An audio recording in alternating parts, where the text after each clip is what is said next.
नमस्कार दोस्तों, मैं आपका गाइड ऊर्जान हूँ। इस बीच कई प्रश्न ऐसे आए कि कई हमारे जो स्टूडेंट्स हैं वो वर्किंग होने के साथ-साथ वो जो है अपना टाइम मैनेजमेंट नहीं कर पा रहे हैं कि यूपीएससी की प्रिपरेशन कैसे करें। तो आज जो मेरे बात करने का टॉपिक है वो बेसिकली यही है कि वर्किंग जो लोग हैं या जो व्यस्त हैं अपने जीवन में, वो अपना टाइम मैनेजमेंट कैसे करें।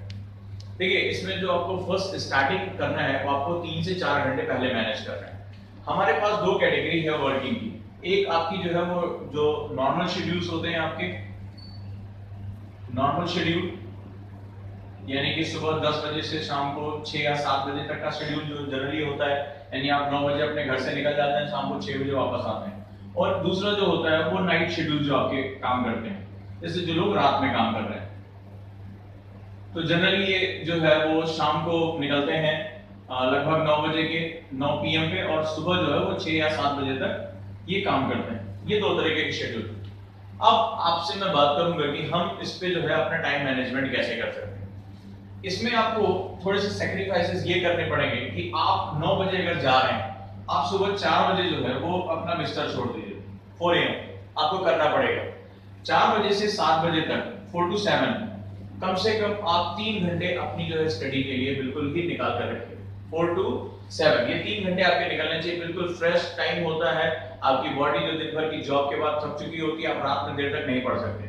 अगर उसके दौरान आप रात में देर तक पढ़ रहे हैं तो उसका आप पढ़ तो रहे, लेकिन आपकी एफिशिएंसी कमजोर हो जाएगी। सुबह अगर आप जल्दी उठ रहे हैं, मुश्किल होगी थोड़ा सा क्योंकि हम थके भी रहते हैं, लेकिन अगर आप ऐसा कर जाते हो तो आपके लिए वो 3 घंटे जो होंगे वो बहुत ज्यादा फ्रूटफुल होंगे, आपकी ग्रास्पिंग पावर बढ़ जाएगी। इसके साथ साथ दूसरा एक काम करना पड़ेगा, लगभग आधा घंटा, हाफ एन आवर जो है उनको निकालना पड़ेगा योगा के लिए, मेडिटेशन के लिए। आप कहोगे सर इसकी क्या जरूरत है, क्योंकि दिन भर आप जो है वो जॉब करने के बाद, हेक्टिक शेड्यूल में झेलने के बाद, पढ़ाई करने के बाद आपकी बॉडी जो है सबसे ज्यादा आपको दिक्कत आएगी, आपकी पीठ में दर्द होगा और थाइज में पेन होगा। कंसंट्रेशन दिन भर ऑफिस की बातें, बॉस की बातें, इसमें आपको जो है वो आधा घंटा योगा के लिए निकालना पड़ेगा। योगा जो है वो आपके जो है कूलिंग सिस्टम की तरह काम करेगा, आपके इंजन को जो है वो ठीक करने की कोशिश करेगा। आपको पेन नहीं होगा, आप ये पढ़ पाएंगे। दूसरा, जब आप 7 बजे तक घर आ जाते हैं, अभी सुबह के शेड्यूल के बाद 1 घंटा रेस्ट करने के बाद, योग निद्रा करने के बाद, आप 8 से लेकर 9 बजे तक, 8 से 9 या 9:30 बजे तक आपकी पढ़ाई होनी चाहिए। इस दौरान आप चाहे तो न्यूज़पेपर पढ़ सकते हैं, 1 घंटा आप करंट अफेयर्स के लिए दे सकते हैं, और ऐसा करके जो है आप करंट और कन्वेंशनल दोनों को लेकर साथ चलेंगे। इसको हम लोग बोलते हैं जिसे कहते हैं चक्रवर्ती ब्याज नियम, यानी कि एक तरह से कह सकते हैं कि कंपाउंड इंटरेस्ट। थोड़ा थोड़ा जोड़ते जाइए और धीरे धीरे जो होगा, इसमें आपको टाइम लगेगा, नॉर्मल एस्पिरेंट की अपेक्षा जो है तो आपको ज्यादा टाइम लगेगा, लेकिन आप जो है अपना कॉन्फिडेंस बना पाओगे। दूसरा, इसमें आपको सबसे अच्छा काम करना है, आप अपना टैबलेट या मोबाइल, कुछ इंपॉर्टेंट एप्स हैं जैसे कि एनसीईआरटी की ऐप हो गई, पीआईबी की ऐप हो गई, इनको आपको जैसे ही नौकरी में कहीं ब्रेक मिल रहा है, लंच कर रहे हैं, आप चुपचाप जो है इनको पढ़ना शुरू करिए, सर्च करना शुरू करिए, बार बार इनको रिवाइज करिए, छोटी छोटी चिट बना लीजिए और उसको अपनी पॉकेट में रखिए। कहीं भी आप खड़े हैं चुपचाप, छोटा सा पर्ची है, कुछ इंपॉर्टेंट पॉइंट्स आपने लिख रखे हैं, आप उनको रिवाइज करते रहिए। आप दिन के टाइम को, जो बिजी शेड्यूल है, आपको कहीं 15 मिनट मिल रहा है, 10 मिनट मिल रहा है, ऑफिस रूम में बैठे हुए हैं, आप वेट कर रहे हैं, आप दुनिया से आपको कोई लेना देना नहीं है, आप इनको जो है वो पॉइंट्स बनाकर इनको रिवाइज करिए। रिवीजन बहुत इंपॉर्टेंट सेगमेंट होता है। तो इस तरह से जो है हम लोग करके काफी हद तक जो है अपनी पढ़ाई को मेंटेन कर सकते हैं।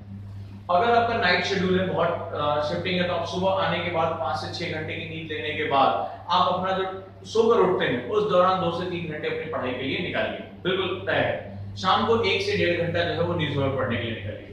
मैंने इन लोगों को शाम को इसलिए न्यूज़पेपर पढ़ने के लिए कहा क्योंकि दिन भर थके आने के बाद दिमाग जो होता है वो किसी सब्जेक्ट के लिए प्रिपेयर नहीं हो पाता, लेकिन न्यूज़पेपर में आप जो है वो इजीली अपने आप को प्रिपेयर कर पाएंगे।